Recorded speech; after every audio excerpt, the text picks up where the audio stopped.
So a lovely May morning. Isn't it great to be out and about foraging again? I'm here near the Church of Ireland graveyard in Skerries, wandering around, and I see up here the elderflowers as opposed to younger flowers. But this would be a great ingredient if I mix it with some lemons, limes and sugar and put it in this bucket here and add all the ingredients together, leave for 24 hours, and I'll have the ingredients for an elderflower champagne. Very important to pick them on a sunny day where they're in full bloom, because you'll get the smell of them. They're almost like Sauvignon Blanc. In Patrick's time, when he came over the sea to Ireland, the townland that he landed on was Brega, and it's thought that that was really around Skerries. And he talks about the whole countryside being covered in white, and it was these elderflower bushes and the whitethorn that was out. And we traditionally say now that the whitethorn is the one, cast not a clout till the May bush or whitethorn is out, which means don't take off any clothes that you think it's summertime, but it's not really until it's calm. So they would really say until these bushes have started to turn to berries. You can see the pollen coming off them, can't you, the dust? So I'm just de-stalking them now, taking the heavy stalks off, like this, off them, if you like, and making sure I just get the flowers, because it's the flowers that I'm after. A dozen heads should do. I've probably got a bit more now than that, because when you go foraging you probably get ambitious and you take more than you need. It's like catching mackerel or anything else. You always can. There's a few more to catch. So now we're taking our heads of elderflower, picked on a sunny day. Now that's very important, to pick them on a sunny day, because they're giving out their pollen to attract flies and bees and everything else. But the maximum amount of flavour is going to, elderflower flavour is going to come, so it's vital to pick them on a sunny day. If you pick them on a dark, cold day and the flowers are open, they won't be nearly the same. So now we add that to the bucket. And now we've got our lemons. Just add them in roughly, and a lime as well. Now the lemons, you've finely sliced them so that they get a maximum extraction of the flavour of the lemon. And then we have the 450 grams of sugar, and we'll add 4 litres of water.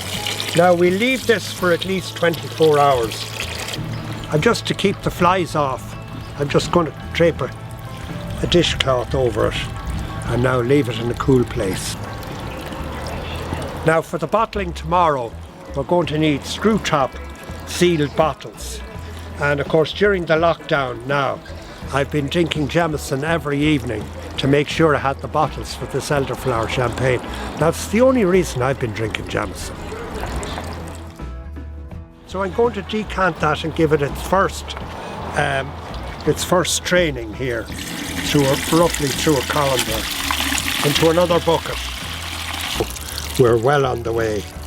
And again, this really only costs nothing, only your foraging time, a few lemons, limes and a bit of sugar. I'll put a finer filter in that and filter it back into this bucket to get the little segments that are in this out of it.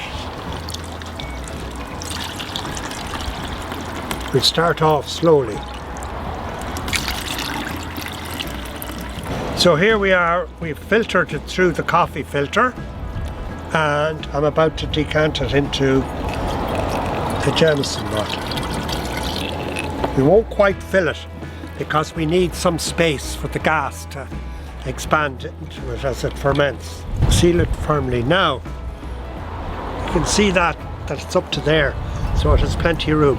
Now every day I'm going to have to burp that by releasing the gas. You'll hear it go out of it and release it, and then probably in 7 to 10 days, or maybe 4 if it's warmer, it might be ready. But you will know when it starts rising up, the bubbles start rising up through it, you're ready to go. And then it gets fizzy fairly quickly and very mildly alcoholic, but it will put a good humour on the children before they go to bed.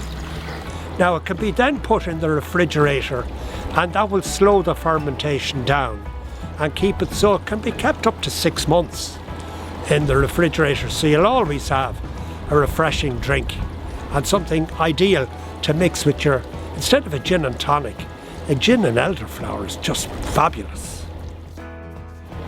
So here we are 10 days later, and I've got my elderflower capped, and I've burped it each morning, and you just hear the very little fizz off it. It's probably barely perceptible, but there was a little. So now we're going to empty this.